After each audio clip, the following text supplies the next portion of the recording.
예전에 저희 채널에서는 부마에 대한 이야기를 한 적이 있는데요. 부마란 공주나 옹주의 남편을 지칭하는 말로 그들은 공주와 결혼하면 부와 명예는 가질 수 있었으나 관직에 나아가 강한 권력을 휘두르거나 다른 양반 남자들처럼 첩을 두거나 하지는 못했고 평생 동안 아내인 공주를 떠받들고 살아야 하는 그런 삶을 살아야 했습니다. 행여나 부마가 첩을 둔다거나 바람을 피다 걸리면 장인어른인 왕의 노여움을 사게 되어 까딱하면 죽을 수도 있는 그런 위치였죠. 요즘 시대 같으면 평생을 놀고 먹어야 하는 부마 자리를 마다할 남자가 많지 않을 것 같지만 당시에는 벼슬길에 올라 자신의 뜻을 세우는 것이 더 중요하던 때라서 부마가 되는 것을 싫어한 경우도 많았었습니다. 오늘은 그런 부마 임광재와 그의 아내이던 현숙공주의 무시무시했던 결혼 생활에 대한 이야기를 해볼까 하는데요. 여주인공인 현숙공주는 질투의 화신이었고 남주인공인 임광재는 여자의 환장한 개망난이었던 이야기입니다. 세조 10년인 1464년 2월 훗날 예종이 되는 세자와 소운 한씨의 사이에서 예쁜 딸이 태어났죠. 그녀가 바로 현숙공주인데요. 시간이 지나 예종이 왕위에 오르고 소운 한씨가 안순왕후가 되면서 그녀는 공주가 되었습니다. 하지만 그녀가 고작 6살의 나이밖에 되지 않았을 때 아버지 예종이 세상을 떠나게 되었죠. 이후 친척 오빠이던 성종이 왕이 되었고 예종의 아들이던 제한대군과 현숙공주는 성종의 보살핌 아래 부족한 것 없이 사랑받으며 예쁘게 잘 자랐습니다. 시간이 지나 현숙공주가 시집갈 시기가 되자 부마 간택이 이루어졌고 그렇게 임광재와 혼인을 하게 되었죠. 하지만 그것이 불행의 시작이 될 줄은 누구도 생각하지 못했습니다. 현숙공주의 남편인 임광재는 총명하고 문장을 좋아해 성종이 토지와 미포 등을 자주 하사하기도 했을 정도로 그를 많이 총애했다고 하죠. 하지만 그에게는 치명적인 단점이 있었으니 그것은 바로 여자를 엄청 밝힌다는 것이었습니다. 부마인 임광재는 왕의 사위라는 권위와 성종의 총애를 등에 업고 온갖 악행을 저지르고 다녔는데요. 수시로 기생집에 드나들면서 기생들과 관계를 맺기 일쑤였고 마음 내키는 대로 여자들을 강간하기도 했으며 심지어는 현숙공주 몰래 첩을 두기도 했죠. 또한 장원서 제조로 있으면서 별자의 노비와 간통을 하기도 했으며 종금이라는 여자를 첩으로 삼기도 했습니다.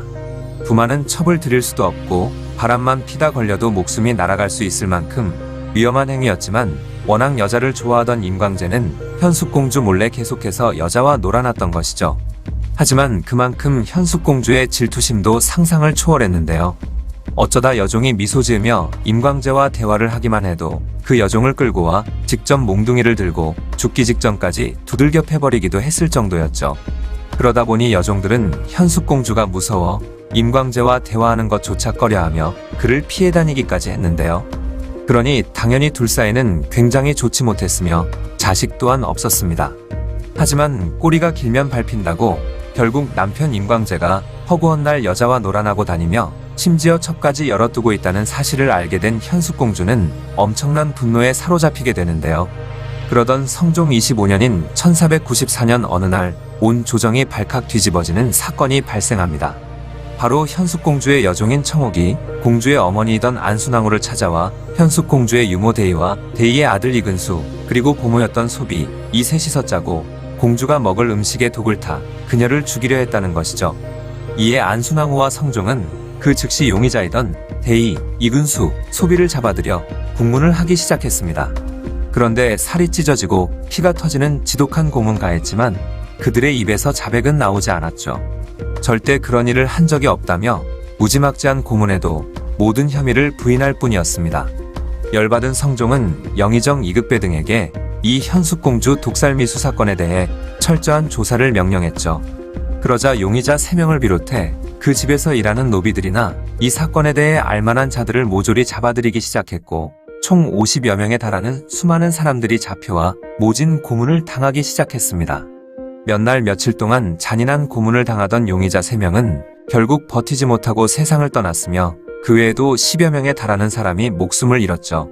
하지만 사건에 대한 증거도 드러난 게 전혀 없었을 뿐더러 모든 사람들이 모른다고 하거나 혐의를 부인해 이 사건은 해결이 될 기미가 보이지 않았습니다. 그러자 부마인 임광재가 모든 일의 배우라고 생각한 성종은 잡혀온 자들에게 임광재에 대해 아는 것을 모두 말하라고 하면서 부마가 모든 걸 사주했고 공주를 죽이려 했다는 걸 자백하면 더 이상 고문도 하지 않고 살려서 보내주겠다고 회유했죠. 그러자 잡혀온 자들은 임광재가 첩을 거느리고 기생과 놀아나며 온갖 추악한 짓을 하고 다닌다는 사실들을 모조리 이야기했고, 그렇게 그에 대한 모든 것을 성종이 알게 된 것입니다. 격분한 성종은 즉시 부마였던 임광재를 잡아들였고 부마의 직첩을 빼앗아 유배를 보내버렸죠.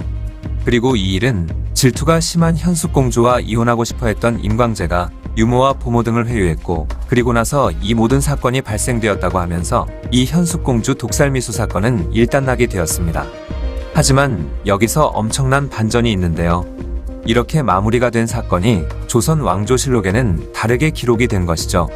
사실 이 독살미수 사건은 현숙공주가 스스로 저지른 자작극이라는 것이었습니다. 질투심이 강하고 사나운 성격을 가진 현숙공주가 허구한 날 여자들과 놀아나는 임광재를 원망하고 미워하자 그녀의 유모와 보모는 여자는 질투를 해서는 안 된다. 남자가 그럴 수도 있다. 못 본 척 넘어가라 라면서 현숙공주에게 직언을 해주었고, 그 말에 더 열받은 현숙공주가 유모와 보모 그리고 임광재까지 싸잡아 모두가 나를 죽이려 한 범인이다 라는 자작극을 벌였다는 것이었죠. 그리고 투기가 심하고 사나운 여성인 현숙공주 때문에 죄 없이 억울하게 죽은 자가 굉장히 많은 참혹한 사건이라고 기록했습니다. 아무튼 데뷔전에 머물고 있던 공주는 임광재가 유배를 떠나는 날에도 나와보지 않았다고 하는데요. 그러자 조정 대신들은 남편을 공경하지도 않고 유배길에 오르는 남편을 마중 나가지도 않은 현숙공주를 비난하는 상소를 올리기도 했죠. 그렇게 임광재는 죽기 직전까지 유배지에서 살다가 유배 도중 병에 걸려 강릉으로 유배지가 변경되기도 했죠. 그러던 1495년 연산군이 왕위에 오른 뒤 임광재는 유배도 풀려나고 다시 직첩을 돌려받고 관직을 제수받았지만 한 달 만에 병으로 사망하게 되었습니다.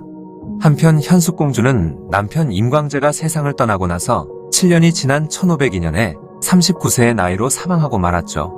부마가 되고 나서도 계속 여자와 놀아나며 첩을 거느리기까지 한 임광재, 그리고 그런 남편을 미워하고 죽이고 싶어 했던 현숙공주. 결혼 전에는 서로 잘 먹고 잘 살다가 결혼 후부터는 서로 불행한 길로 접어들었던 걸 보면 이 둘은 서로 만나지 말아야 했던 운명이 아니었을까 싶네요.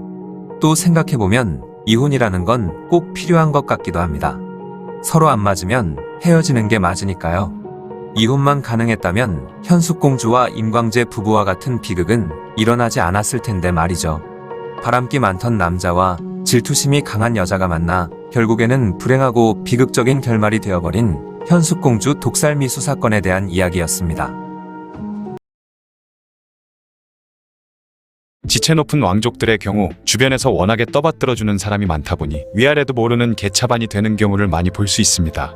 오늘 이야기의 주인공인 효명옹주 또한 마찬가지였다고 하는데요. 평소 오만하고 남을 배려할 줄 모르는 모습을 자주 보였던 데다가 영모 사건 및 왕실 저주 사건에까지 관련되면서 조선 최악의 왕녀라 평가받는 그녀의 이야기를 지금부터 시작합니다.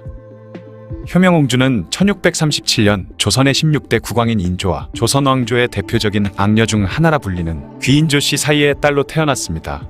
병자호란 당시 청나라의 홍타이지에게 크나큰 굴욕을 당한 인조에게 늦둥이이자 유일한 딸인 효명옹주는 큰 기쁨이 되어줬다고 하죠. 효명옹주를 낳기 전 인조는 이미 인열 왕후와의 사이에서 낳은 3명의 아들이 모두 어린 나이에 세상을 떠나는 아픔을 겪었기 때문에 효명옹주가 아무 탈 없이 건강하게 자라도록 온갖 비법을 다 동원했다고 합니다. 악귀들을 물리친다는 이유로 옹주가 입을 베냈저고리에 목 주변 옷깃을 붉은색으로 물들이는가 하면 옹주의 손톱과 발톱도 그냥 버리지 않고 소중하게 모아두었다가 무병장수를 기원하는 부적으로 잘 사서 보관하는 등 하나뿐인 딸을 위해 할 수 있는 모든 방법을 다 썼다고 하죠. 하지만 아버지 인조가 그녀에게 너무 많은 사랑을 쏟아부은 탓이었을까요? 아무런 부족함 없이 자란 덕분에 효명옹주는 다른 사람들을 대할 때 필요한 예절과 개념을 주입받지 못했습니다. 하루는 국내에서 잔치가 벌어졌는데 연회 자리에서 누가 상석에 앉을 것인가를 두고 효명옹주와 그녀의 이복 오빠인 임평대군의 아내 복천 부부인 오씨 사이에 격렬한 말다툼이 벌어지게 되었죠. 효명옹주 입장에서는 옹주인 자신이 부부인보다 높으니 자신이 상석에 앉는 것이 맞다는 주장을 할 수도 있지만, 임평대군은 효명옹주보다 15살이나 많은 이복 오빠이고 왕비소생의 적통대군이었기 때문에 그 아내인 오씨에게 자리를 양보할 수도 있었던 일이었는데 효명옹주에게 손윗사람에 대한 배려 따위는 안중에도 없었던 모양입니다. 그렇게 일이 커지면서 그 사실이 인조에게도 알려지자 딸바보 인조는 어김없이 효명옹주의 편을 들면서 딸이 며느리보다 윗자리에 앉도록 했다고 하네요. 이 일 이후로 효명옹주는 다음 왕이 될 효종과 임평대군 등 왕실의 주요 인물들과 극도로 사이가 나빠지게 되죠. 옹주의 나이 11살이 되던 해에 인조는 옹주의 신랑감을 간택하게 했는데 그녀의 어머니 귀인조 씨는 자신의 딸을 세도가인 김자점의 손자 김세룡과 혼인시키기 위해 김자점의 동의하에 김세룡의 사주팔자를 조작했고 그 결과 김세룡은 옹주의 부마가 되었습니다. 인조는 딸의 혼인에 기뻐하며 혼수로 쓰이는 옷과 물건들을 최고로 호화스럽게 준비해줬다고 하죠. 본래 왕의 딸은 결혼을 하게 되면 궁 밖으로 나가서 살아야 하는 것이 법도였지만 인조의 많은 사랑을 받으며 지냈던 효명옹주는 혼인을 한 후에도 2년간이나 궁에서 계속 살았다고 하네요. 그런데 왕과 왕자들 그리고 내관들을 제외한 남성들은 궁에서 밤을 보내는 것이 허락되지 않았기 때문에 그녀의 남편인 김세룡은 우더른들께 문안 인사를 드리러 올 때에나 궁궐에 들어올 수 있었으며 궁중에서 자는 것 또한 허락되지 않았다고 합니다. 그렇게 결혼은 했지만 사실상 남편과는 따로 지냈던 효명옹주는 결혼한 지 2년이 지나서야 출궁을 했다고 하죠. 효명옹주가 출궁한 지 한 달 후에 병석에 들어누운 인조는 왕세자인 효종을 불러 귀인조 씨의 자식들을 벌하지 말고 효명옹주의 시할아버지였던 김자점에게도 대우를 잘해주라는 유언을 남기고 세상을 떠나게 됩니다. 하지만 청나라의 빌부터 권력을 누리던 김자점과는 달리 반청적인 성향을 보이던 효종은 인조의 뒤를 이어 왕위에 오르자마자 김자점을 나락으로 보내버렸는데요. 효종은 인조가 승하한 지 6일 만에 대간들이 김자점을 격렬히 탄핵하자 자점은 아바마마가 승하하실 때 눈물조차 흘리지 않고 멀뚱히 서 있었다. 충성심이 부족할 따름이다라는 명분을 내세워 그를 홍천으로 귀양 보내버렸습니다. 홍천으로 귀양을 가게 된 김자점은 이왕에 이렇게 된 거 그냥 다 같이 죽자는 마음을 먹은 것인지 갑자기 청나라에 사람을 보내서 효종이 김상원 등과 함께 북벌을 할 계획을 짜고 있다며 고자질을 해버렸죠. 이에 청나라는 조선과의 국경에 군대를 배치한 후 사신을 보내 어떻게 된 일이냐며 조선 조정을 추궁하기 시작했는데요. 다행히 영의정으로 있던 이경석이 목숨을 걸고 이 문제를 해결하면서 조선은 간신히 청의 침공을 피할 수 있게 됩니다. 이후 나라를 위기에 몰아넣은 죄가 발각되면서 김자점은 광양이라는 지역으로 다시 귀양을 가게 되죠. 김자점이 몰락하면서 그와 한 배를 탔던 귀인조 씨 또한 같은 운명을 맞게 됩니다. 조귀인이 인조의 계비였던 장렬왕후와 숭선군 부인 신씨를 저주했다는 사실이 밝혀진 것인데요. 평소 며느리인 숭선군 부인을 마음에 들어하지 않던 조귀인은 효명옹주를 모시던 여종 영희를 자신의 큰아들 숭선군의 첩으로 삼아버렸습니다. 이에 숭선군 부인은 이모인 장렬왕후를 찾아가 억울함을 호소했고 분노한 장렬왕후가 영희를 잡아들여 추궁하자 겁에 질린 영희가 뜬금없이 평소 조귀인이 장렬왕후와 효종을 저주한다라는 자백을 해버린 것이죠. 이후 귀인 조씨가 장렬왕후와 효종을 저주한 일에 관해 조사를 하는 과정에서 효명옹주 또한 옷소매 속에다 사람의 뼈가루를 담아서 임평대군의 집에다 뿌리고 흉한 물건을 궁궐 주변에 묻었다는 사실이 밝혀졌습니다. 야사에 따르면 효명옹주는 왕위에 오른 효종이 자신을 멀리하자 시할아버지인 김자점을 왕으로 세우고 자신은 새손빈이 되려는 마음을 품고 있었다고 하네요. 진상을 알게 된 사람들은 효명옹주와 남편 김세룡을 국문하라고 요청했지만 효종은 김자점의 손자인 김세룡만 국문했다고 합니다. 이후 효종은 자신을 노렸던 귀인조 씨의 목숨은 빼앗았지만 그녀의 자식들에겐 별다른 감정이 없었기 때문에 그들의 목숨만은 살려주려 나름 노력을 했다고 하죠. 남편 김세룡과 시조부 김자점이 사지가 찢기는 형을 받고 목숨을 잃게 된 후 효명옹주 역시 옹주의 자기를 박탈당하고 김철아는 다소 모욕적인 칭호로 불리게 됩니다. 그녀는 이후 강원도 통천으로 유배를 갔다가 1652년 통천은 지내기에 너무 날씨가 춥다는 이유로 다시 경기도 이천으로 보내졌다고 하죠. 이후 그녀의 남동생들인 숭선군과 낙선군은 나름 왕실어른으로 대우를 받았지만 효명옹주는 시댁인 김자점이 일가가 역적의 혐의를 받고 박살이 난 데다가 그녀 자신도 어머니 귀인조 씨의 저주 사건에 연관되어 있었기 때문에 평생을 감시 속에서 살다가 1700년 64세의 나이로 세상을 떠났다고 하네요. 지금까지 효명옹주의 이야기였습니다. 1912년 5월 25일 일제에 의해 아무것도 하지 못하고 덕수궁에 갇힌 채 감시당하고 고립된 삶을 살던 고종에게 한 줄기 빛 같은 존재가 등장합니다. 바로 고종이 59세에 얻은 너무너무 예쁜 막둥이 딸 덕혜옹주가 태어난 것이죠. 그는 덕혜옹주를 너무 사랑했는데요. 한날은 유모이던 변복동이 누워서 덕혜옹주에게 젖을 물리고 있었습니다. 그때 고종이 옹주를 보러 나타났는데 이에 얘를 갖추려고 유모가 일어나려 하자 고종이 됐다, 애깬다, 가만히 누워 있어라 라고 했다고 하죠. 일제에 의해 손발을 묶인 채 비참하게 살던 고종에게 웃음을 주는 존재라고는 덕혜옹주밖에 없었죠. 그래서 태어난 지 50일째 되던 날엔 아예 자신이 기거하던 함령전으로 데리고 와버렸다고 합니다. 시간이 흘러 덕혜옹주가 유치원에 다닐 나이가 되자 고종은 덕수궁 내에 있는 준명당을 황실 유치원으로 만들어 주었고, 덕혜옹주 혼자 공부하면 재미가 없으니 대신들이나 지인들의 자식들을 데려와 옹주와 함께 공부하도록 만들어주기까지 했죠. 또한 애지중지하던 덕혜옹주가 행여나 걸어다니다 다치기라도 할까봐 150m 정도밖에 안 되는 짧은 거리도 가마를 타고 다니게 했다고 합니다. 하지만 고종에게는 고민이 하나 있었는데요. 바로 덕혜옹주를 자신의 호적에 올리기가 힘들었던 것이죠. 일제의 나라를 빼앗긴 이후로 덕혜옹주를 호적에 올리려면 조선 총독부의 인가를 받아야 했던 것입니다. 당시 일제는 대한제국 황실의 대를 끊으려고 했기 때문에 덕혜옹주가 태어난 사실을 알고 있었지만 그녀를 황적에 올리는 걸 일부러 모르는 척하면서 차일피일 미루고 있었던 것이죠.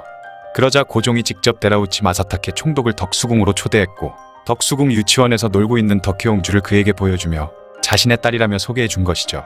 그러자 더 이상 모른 척할 수 없던 데라우치는 어쩔 수 없이 덕혜옹주를 황적에 올릴 수밖에 없었고, 나중에 총독 관저로 돌아간 후 부하들에게 오늘 멋지게 한 방 먹었다 라고 말했다고 합니다. 그러던 1919년 1월 21일 고종이 갑자기 승하하면서 덕혜옹주가 기댈 곳이라고는 단 한 군데도 없게 되었습니다. 하지만 그녀의 비극적인 삶은 아직 시작도 하지 않은 상황이었죠. 1925년 그녀의 나이가 13살이 되자 황족은 일본에서 공부해야 한다는 명목하에 인질이 되어 일본으로 강제 유학을 보내진 것입니다. 이에 영친왕 부부는 자신들의 집에서 덕혜옹주를 지내게 하면서 학교에 통학하게 하고 싶어 했지만 일제의 반대로 옹주는 학교 기숙사 생활을 해야만 했죠. 그렇게 13살의 어린 나이에 가족들 모두와 떨어진 채 일본 학교의 기숙사에서 살게 된 덕혜옹주는 아버지가 독살됐을 수도 있다는 이야기를 듣고 자신도 그렇게 되지 않을까 하는 독살의 위협을 항상 느끼고 있었죠. 그러다 보니 그녀는 언제나 자신이 마실 물을 보온병에 넣어 다녔는데요. 하루는 같은 반 학생이 덕혜옹주에게 왜 항상 보온병을 들고 다니냐며 묻자 그녀는 독살당할까봐 라고 대답했다고 합니다. 그렇게 덕혜옹주는 일본에 온 후로 계속해서 신경쇠약에 시달렸죠. 그러던 1929년 5월 30일 친어머니이던 귀인 양씨가 세상을 떠나게 되었는데요. 덕혜옹주는 어머니의 장례를 치르기 위해 조선으로 돌아오게 되었습니다. 그런데 일본은 그녀에게 상복을 입지 못하게 하는 것이었죠. 그 이유는 일본 황실에 속해 있는 덕혜옹주가 신분이 낮은 귀인 양씨의 장례에서 상복을 입고 예의를 갖추는 건 옳지 않다고 한 것이었습니다. 그렇게 그녀는 친어머니의 장례식에서조차 슬퍼할 수가 없었고 상복을 입을 수도 없었던 것이죠. 이 이후로 덕혜옹주는 몽유병과 조현병 증세를 보이기 시작했습니다. 그런데 그녀의 상태는 아랑곳하지 않은 채 일본은 슬슬 그녀를 결혼시키기 위해 움직이기 시작했죠. 사실 덕혜옹주가 8살이 되었을 때 나중에 덕혜옹주마저 영친왕처럼 일본인과 결혼을 시켜야 한다는 게 싫었던 고종은 황실 시종인 김황진에게 옹주의 배필이 될 만한 남자를 알아보라 했었습니다. 그렇게 김황진은 조카였던 김장안을 데려와 덕혜옹주와 약혼을 시켰는데요. 하지만 고종이 갑자기 세상을 떠나고 일본에 발각이 되어버렸고 일본은 김황진을 궁에서 쫓아내버리면서 약혼도 없었던 일로 만들어버렸죠. 그리고 그녀를 일본인과 결혼시키려 한 것입니다. 이에 영친왕과 이방자 부부는 어린 옹주마저 정략 결혼의 희생양으로 삼으려 한다며 극렬히 반대를 했지만 1931년 5월 8일 결국 대마도의 백작 소다케유키와 결혼을 하게 되죠. 민족 감정 때문인지 이 결혼 사실에 1931년 5월 1일 조선일보에서는 남편의 얼굴을 삭제한 결혼 사진을 게재하기도 했고, 소다케유키가 애꾸눈이다, 키작은 추남이다, 곱추다, 옹주를 폭행한다라는 소문이 돌기도 했습니다. 게다가 조선 왕실의 재산을 노리고 결혼했다는 루머도 돌 정도로 백성들조차 이 결혼식을 굉장히 싫어했죠. 그런데 소문과는 다르게 소다케유키는 도쿄제국대학 영문과를 졸업해 영문학자이자 시인, 화가, 대학 교수를 지낸 엘리트였습니다. 하지만 당시 일본을 싫어하던 조선인들에게는 일단 왕녀와 백작의 결혼이므로 신분 차이가 크고, 또한 조선은 대마도를 항상 밑으로 봤기 때문에 옹주의 남편감이 좋게 보일 리 없었죠. 어쨌든 결혼하고 1년 후에 두 사람 사이에서 마사에라는 딸도 태어났고 평범하게 사는가 했지만 덕혜옹주의 조현병이 재발하면서 부부 사이도 파탄나기 시작했습니다. 사람들이 모여있는 곳에 옹주가 갑자기 나타나 조용히 고개를 끄덕이다 그냥 가기도 하고, 어쩔 때는 환청을 듣고 뜬금없이 계속해서 큰 소리로 웃기도 하는 등 이상행동을 했다고 하죠. 또한 영친왕의 부인이던 이방자 여사의 말에 따르면 그녀는 신경쇠약과 피해망상을 겪었는데 사람들이 별뜻 없이 한 말을 심각하게 받아들이고 엄청 신경을 쓰기도 했으며 무언증이나 감정이 무뎌져 멍하게 있는 등 여러 가지 이상한 증상이 있었다고 하죠. 그러나 당시 정신병에 대한 부정적 사회 분위기와 의료 수준도 미비한 시대라 그녀는 적절한 치료를 받지 못한 채 평생 정신병을 달고 살았어야 했습니다. 그러다 1945년이 되고 일제가 패망하면서 미군정이 들어섰는데요. 하지만 계속해서 덕혜옹주의 증상이 심해지자 1946년 결국 소다케유키는 그녀를 정신병원에 입원시켜버렸죠. 당시 대졸 초임 평균 연봉이 약 6,500엔 정도였는데 병원비가 한 달에 약 1만 엔에 달했었습니다. 그러나 황족이라는 이유로 국가에서 지원을 받던 덕에 이 생활을 유지할 수 있었지만 1947년 미 군정이 신적 강화를 통해 일본 천황의 직계자손들을 제외한 황족들과 귀족들은 모두 평민으로 강등시켜버리면서 황족들이 가지고 있던 특권들도 없애버리자 소다케유키와 덕혜옹주 부부도 생계를 유지하기가 어려워지고 말았습니다. 그러다 결국 1955년 영친왕과 이방자 여사와 합의를 본 소다케유키는 덕혜옹주와 이혼을 하게 되었죠. 그녀의 비극은 여기서 끝나지 않았는데요. 이혼을 한 해의 딸 마사에는 와세다 대학을 나온 후 중학교에서 영어를 가르치는 교사이자 시인이던 스즈키 노보로와 결혼을 하게 되었습니다. 그렇게 평범하게 사는 듯 했던 딸은 결혼한 다음 해인 1956년 8월 26일 아침 자살을 할 것이라는 유서를 남기고 일본의 어느 산으로 들어간 뒤 실종이 되었죠. 이에 소다케유키가 신고를 해 일본 경찰이 사라진 것으로 예상되는 산을 수색했지만 결국 찾지 못했고 실종된 후 오랜 시간이 흘러 사망 선고가 내려졌습니다. 아무튼 그렇게 정신병원에 있던 그녀를 찾아낸 사람이 한 명 있었는데요. 그는 바로 과거 고종이 덕혜옹주와 결혼을 시키려고 했던 김장한의 형 김을한이었죠. 김을한은 덕혜옹주가 현재 일본 정신병원에 있다고 기사를 써서 한국에 알리는 한편 그녀를 다시 한국으로 데려오기 위한 준비를 했습니다. 하지만 이승만 대통령은 대한제국 황실이 돌아오면 나라를 뒤흔들 만한 정적으로 인식했기 때문에 대한제국 황실을 인정하지 않는다고 하며 황족들의 국적회복과 귀국 요청을 전부 거부하고 있었죠. 그래서 덕혜옹주를 비롯한 일본에 있던 대한제국 황족들은 돌아오고 싶어도 돌아오지 못하는 상황이었습니다. 이런 답답한 상황도 나중에 박정희 정권이 들어서며 다행히 괜찮아졌는데요. 더 이상 대한제국 황족들이 정치적 위협이 되지 않을 거라 판단해 귀국을 허락했던 것이죠. 그렇게 덕혜옹주는 한국을 떠난 지 37년 만인 1962년 드디어 고대하던 고국 땅으로 돌아올 수 있었습니다.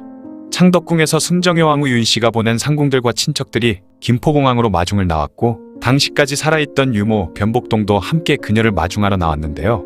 입국장에서 덕혜옹주가 나오자 모두 큰절을 올리면서 연신 아기씨를 외쳤으며 유모 변복동은 덕혜옹주의 초췌한 모습을 보고 통곡을 했습니다. 당시 정신이 온전치 못하던 덕혜옹주는 그 누구도 알아보지 못했지만 창덕궁으로 돌아오자 어릴 적 기억이 났는지 궁을 돌아보며 하염없이 눈물을 흘렸다고 하죠. 그녀는 한국으로 돌아오고 나서 창덕궁 낙선제에서 지냈는데요. 가끔씩 정신이 돌아올 때 마사에를 외치기도 하고 아리랑 노래를 부르기도 했다고 합니다. 그리고 시간이 흘러 1972년 전 남편이던 소다케유키가 그녀를 만나기 위해 낙선제로 찾아와 덕혜옹주를 만나게 해달라고 부탁했지만 덕혜옹주의 병세가 악화될 수 있다는 이유로 그의 부탁을 거절했고 이에 소다케유키는 그녀를 만나지 못하고 일본으로 돌아갔다고 하죠. 그렇게 낙선제에서 살다가 1989년 4월 21일 창덕궁 수강제에서 78세의 나이로 세상을 떠났습니다. 현재 그녀와 대한제국 황족들의 평가는 엇갈리는데요. 일본에서 그들이 차별을 받으며 어렵게 살았다고 알려져 있지만 이는 잘못 알려진 것이고 실제로는 일본 황족들과 동등한 대우를 받았죠. 당시 조선 백성들의 삶은 지옥과 같았지만 조선 황실은 이황가라는 직함과 왕공족이라는 신분을 새로 받아 일본의 상류층으로 일본 황실 다음가는 부를 이루며 이식주를 비롯한 모든 것에 최고의 대접을 받았습니다. 그래서 이것은 친일을 한 것이라며 곱지 않은 시선으로 보는 평가도 존재하고 비록 잘 먹고 잘 살았다고 하지만 고작 13살의 어린 나이에 강제로 일본으로 가 아버지 어머니와 떨어져 누군가가 통제하고 강제한 삶을 살며 늘 언제 죽을지 모른다는 두려움에 떨었던 덕혜옹주를 동정하는 평가도 있긴 하죠. 어쨌든 나라가 망한 뒤 아무것도 못하던 고종에게 한 줄기 빛이 되고 유일하게 큰 웃음이 되었던 덕혜옹주에 대한 이야기였습니다. 영상을 봐주셔서 감사합니다. 더 재미있고 유익한 영상으로 다시 찾아뵙겠습니다. 구독과 좋아요 꾹 눌러주시고 댓글도 부탁드려요.